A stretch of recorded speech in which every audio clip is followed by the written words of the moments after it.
Morning बच्चों, मैं दोबारा क्लास के आप लोगों को बहुत बहुत आज मैं संधि पढ़ाने जा रहा हूँ। संधि में आप लोगों को मैं विसर्ग संधि, व्यंजन संधि और स्वर संधि पढ़ा दिया था, उसका परिभाषा भी लिखवा दिया था खूब अच्छे ढंग से और उस पर एग्जाम्पल भी दे दिया था।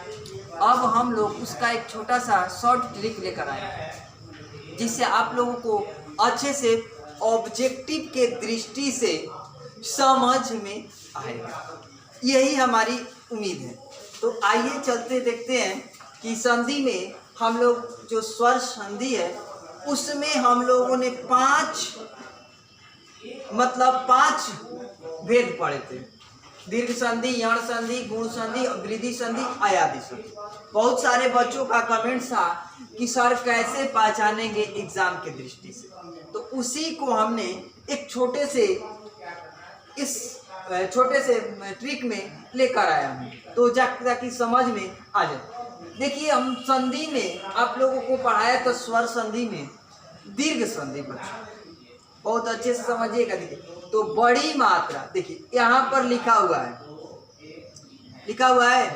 अ, आ, हर्षाई दीर्घाई, हर्षाई दीर्घाई, ये सब इसमें से तीन ये आपका दीर्घ संधि है, दीर्घ स्वर है ना, दीर्घ स्वर है। तो देखिए, जब दीर्घ स्वर लगा रहेगा, जब दीर्घ स्वर क्या होगा, लगा रहेगा किसमें, शब्द में, तो वह क्या होगा कि वह दीर्घ संधि होगा। क्या चीज, जब दीर्घ स्वर लगा रहेगा तब। आइए देखते हैं बच्चों, जैसे भानुदय, तो इसको खंड करेंगे भानु प्लस उदय, भानु प्लस क्या होगा, उदय। अब यहाँ पर देखिए नीचे ये वाला है, ये वाला जब खंड करेंगे तो देखिए बच्चों यहाँ पर बड़ी ई की मात्रा दिखाई दे रही है, तो ये क्या हो जाएगा, दीर्घ संधि। दीर्घ स्वर दिखाई देगा तो दीर्घ संधि, दीर्घ स्वर अगर दिखाई देगा तो दीर्घ संधि। महात्मा, महाजोड़ आत्मा, महाजोड़ आत्मा, तो यहाँ पर भी हाँ में क्या आ रहा है, बड़ी आ की मात्रा आ रहा है कि नहीं आ रहा। देखिए, देवालय, इसमें भी बड़ी मात्रा आ का। पुर्जा लिखा हुआ है तो इसमें भी बड़ी ऊ की मात्रा है कि नहीं है।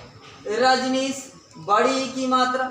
इस तरह से हम लोग देखेंगे तो बड़ी मात्रा जब दिखाई देगा या दीर्घ स्वर दिखाई देगा तो वह क्या होगा, दीर्घ संधि होगा। दीर्घ संधि में कितने दीर्घ संधि कब हो, 7 गो। तो 7 गो में कितना इसमें दिया गया है, 3 ठो।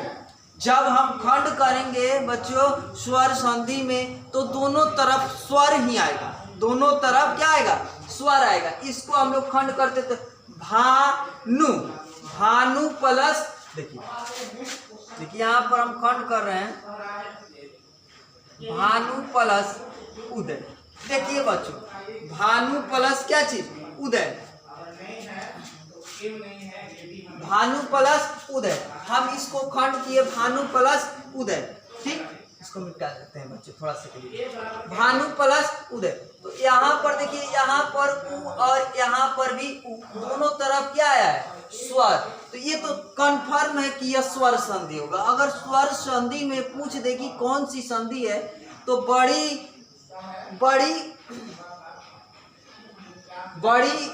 मात्रा, बड़ी ऊ की मात्रा जब दिखाई दे, यहाँ से नहीं, अब इसमें से जब जोड़कर बनेगा तब हम दीर्घ संधि इसको कहेंगे। मिटा देते हैं, यहाँ पर था आपका दूसरा में यण संधि, ठीक।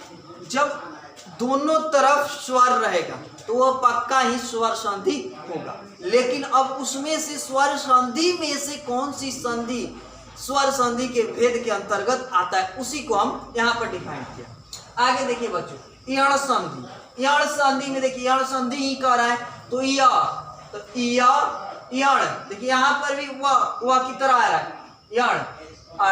देखिए या व और र, या व और र के पहले आधा शब्द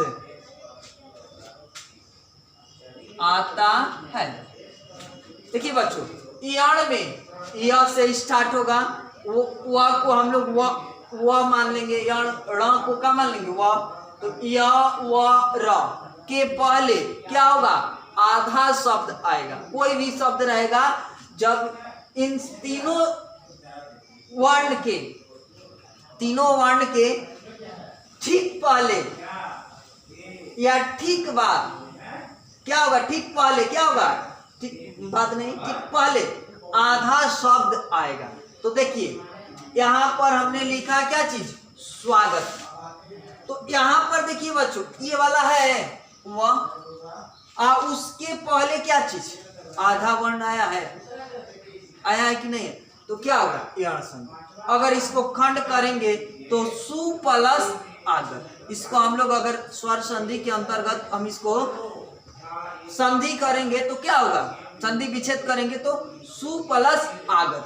यहाँ पर देखिए इत्यादि, यहाँ पर यह है, य के पहले क्या चीज, आधा शब्द आ रहा है। देखिए यहाँ पर हमने लिखा है आधा शब्द, इन तीनों वर्ण से पहले आधा जब वर्ण आएगा तो वह यण संधि होगा। यण मतलब आधा, याद रखिएगा। इत्यादि, इति प्लस आदि, न्यून। देखिए यहाँ पर बड़ी यू की मात्रा है तो इससे कोई मतलब नहीं है, लेकिन ये तीनों शब्द से पहले, अब कहिएगा कि सर यहाँ पर बड़ी यू की मात्रा, यहाँ पर भी बड़ी यू की मात्रा आप दिखा रहे हैं, तो लेकिन यहाँ पर इसको हम खंड करेंगे या चाहे कुछ भी करेंगे, लेकिन ये दूसरे रूल को फॉलो कर रहा है। य के पहले क्या चीज, आधा। य के पहले क्या चीज, आधा। तो य के पहले आधा है, लेकिन यहाँ पर देखिए क्या कर रहा है, भानु प्लस दोनों का खंड होगा, महाजोड़ात्मा, देव जोड़ आलय होगा कि नहीं होगा। लेकिन यहाँ पर न्यू जोड़ न जोड़ होगा कि नहीं होगा। देखिए न्यून, नी जोड़ उन, नी जोड़ यहाँ पर होगा नी जोड़ उन, ये होगा। तो क्या होगा, ये हो जाएगा यण संधि। ये क्या होगा, यण संधि। अन्वेषण, देखिए व के पहले क्या चीज, आधा वर्ण आ गया बच्चों, तो ये हो जाएगा आपका यण संधि। तो याद रखिएगा य, र और व के पहले क्या चीज, आधा वर्ण आएगा तो वह यण संधि होगा। जब दीर्घ संधि, दीर्घ स्वर आएगा तो वह हो जाएगा दीर्घ संधि, स्वर संधि में। अब आइए गुण संधि, एक मात्रा। गुण संधि एक मात्रा, एक मात्रा क्या चीज, जब ऊपरे में एगो पाई, एगो, देखिए यहाँ पर भी हमने लिखा एगो, यहाँ पर भी देखिए, यहाँ पर भी ओ है कि नहीं है कि नहीं है, एकले यहाँ पर भी ओ है कि नहीं है। तो देखिए इसमें र का उच्चारण भी आ सकता है। तो देखिए हम यहाँ पर लिखे हैं महेंद्र, ऊपर देखिए महेंद्र लगा हुआ है, लास्ट में आ रहा है महेंद्र, ऊपर में एगो एकले लगा हुआ है। देखिए नरेश लगा हुआ है, एगो नरेश देखिए लगा हुआ है, महोदय लगा हुआ है, ओ महा प्लस उदय, देवर्षि, देव प्लस ऋषि है कि नहीं है। इसमें भी एगो सप्त प्लस ऋषि। यहाँ पर गुण संधि में हम देख ले रहे हैं थोड़ा सा बच्चों।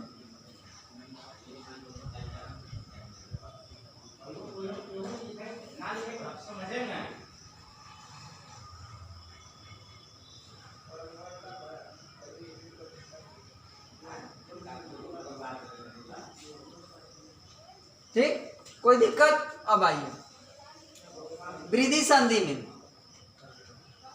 यह री की मात्रा है, दीर्घ संधि में हम लोग पढ़ा दिए थे, गुण संधि में। अब आइए वृद्धि संधि में, दो मात्रा यहाँ पर, एक मात्रा यहाँ पर, दो मात्रा। पहचानने के बच्चों की दृष्टि से देखिएगा, कंफ्यूजन के दृष्टि से नहीं, ऑब्जेक्टिव है। दूगो और यहाँ पर भी दो की मात्रा। देखिए यहाँ पर दो की मात्रा दिखाई दे रहा है, एक कैक, यहाँ पर दो है, देखिए एक कैक। यहाँ पर सदैव, यहाँ पर भी दो की मात्रा। जब ऊपर में दो की मात्रा क्या करे, दिखाई दे, यहाँ पर भी दो की मात्रा। परम जोड़ औसत तथा जोड़ एव, जब दो की मात्रा आप लोग को दिखाई दे तो वह क्या होगा, वृद्धि संधि। यहाँ पर एक और यहाँ पर वृद्धि में क्या हो गया, एक बढ़ गया, तो वो क्या हो जाएगा, वृद्धि संधि। अयादि संधि में आइए, ए, ऐ, ओ और औ की मात्रा नहीं आती। इन चारों स्वर की मात्रा जो है वह शब्द में नहीं आएगा।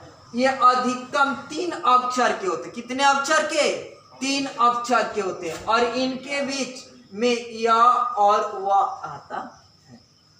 यहाँ पर भी य और व, और यहाँ पर भी य और व। कंफ्यूजन मत होइएगा बच्चों, इसके पहले क्या चीज, आधा, लेकिन इसके पहले पूरा आएगा। क्या आएगा बच्चों, पूरा आएगा। तो देखिए, पवन बीच में आया, वह आया, इन तीनों में से कोई है नहीं है, तो क्या हो जाएगा, अयादि संधि। नयन यह है, इसमें कोई ये चारों वर्ण में से कोई है स्वर में से नहीं।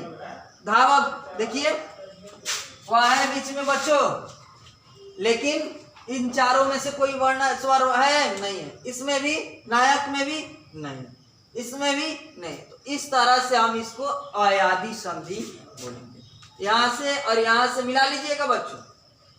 अब आते हैं, ये हुआ स्वर संधि। आप लोग को आशा करता हूं कि समझ में आया होगा। इसको खंड कीजिएगा, आप लोग संधि कर दीजिएगा। संधि हम लोगों ने हम बता दिए थे संधि करने के लिए। तो इस जितने भी शब्द लिखा हूं उसका क्या कीजिएगा, आप लोग एक रफ कार्य पर इसको खंड कर लीजिएगा, संधि विच्छेद कर लीजिएगा। अब आइए, व्यंजन संधि में हम लोग पढ़े थे, तो जो पढ़े थे उससे कोई इसमें ताल्लुक हो सकता है, चाहे नहीं भी हो सकता है, लेकिन इसको ट्रिक के अनुसार से देखा जाएगा। ये एककों पे है, ठीक है, उसमें विधिवत रूप से लिखवाया, इसमें मात्र एक पर। देखिए, यहाँ पर अनुस्वार है। अनुस्वार किस चीज में बदलता है, म में। अनुस्वार किस चीज में बदलता है, म में। संक्षेप, समजोड़, छेप लिखवाए हैं, इसको ध्यान में दीजिएगा। तो अनुस्वार किस में, याद रखिएगा, म में। उसी तरह न, द, च, ल, ज, ये जो वर्ण है ये किस चीज में बदलेगा, त में। कैसा, देखिए हलंत लगा हुआ है इसमें, आधा त में। देखिए, उन्नति पढ़ा दिया हूं, ये मत कहिएगा कि नहीं पढ़ा। इसको हम लोग ने छोटा ट्रिक के तरह हमने लिखा हुआ। उत जोड़ नति, उद्भव, देखिए द है तो उत प्लस भाव। देखिए त का उच्चारण हो रहा है कि नहीं, त आ रहा है कि नहीं आ रहा है। उसी तरह उच्चारण, उत प्लस चारण, उल्लेख, उत प्लस लेख, सज्जन, सत जोड़ जन। इसको आप लोग बनाइएगा। अब आइए आगे, ग जो है, आधा ग किस चीज में बदलेगा, क में बदलता है। किस चीज में बदलता है बच्चों, ग में। तो देखिए यहाँ पर लिखा है दिग्गज, दिग प्लस गज, इसको भी हमने पढ़ा दिया है। दिगंबर, दिग जोड़ अंबर, वागीश, वाग जोड़। अब इसमें क्या होगा कि व्यंजन संधि में आप लोग को हमने बताया था कि एक तरफ स्वर और एक तरफ व्यंजन, और दोनों तरफ व्यंजन भी हो सकते हैं। तो देखिए यहाँ पर उत प्लस नति, यहाँ पर भी व्यंजन और यहाँ पर भी व्यंजन, तो ये क्या हो जाएगा, व्यंजन संधि। यहाँ पर दोनों तरफ क्या होगा, स्वर होगा खंड करने के बाद, लेकिन इसमें क्या होगा, स्वर और व्यंजन, व्यंजन और व्यंजन, ये वर्ण आएगा। ज, च में बदलता है। यहाँ पर क्या था, ज त में, और ज यहाँ पर क्या चीज, त में बदलता है। तो यहाँ पर देखिए पूरा ज है, यहाँ पर क्या है, आधा ज है। ये भी ध्यान देना होगा बच्चों। आजादी, अज प्लस आदि। यहाँ पर देखिए तलावी स जो है इसमें बदलता है। देवेश, देव प्लस इस, देखिए हमने लिख दिया है।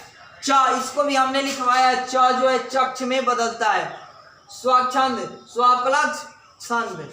अनुच्छेद, अनु प्लस छेद। आधा च और छ साथ में दिखाई देगा तो उसको आंख बंद कर क्या करना है, व्यंजन संधि में ही टिक लगाना है।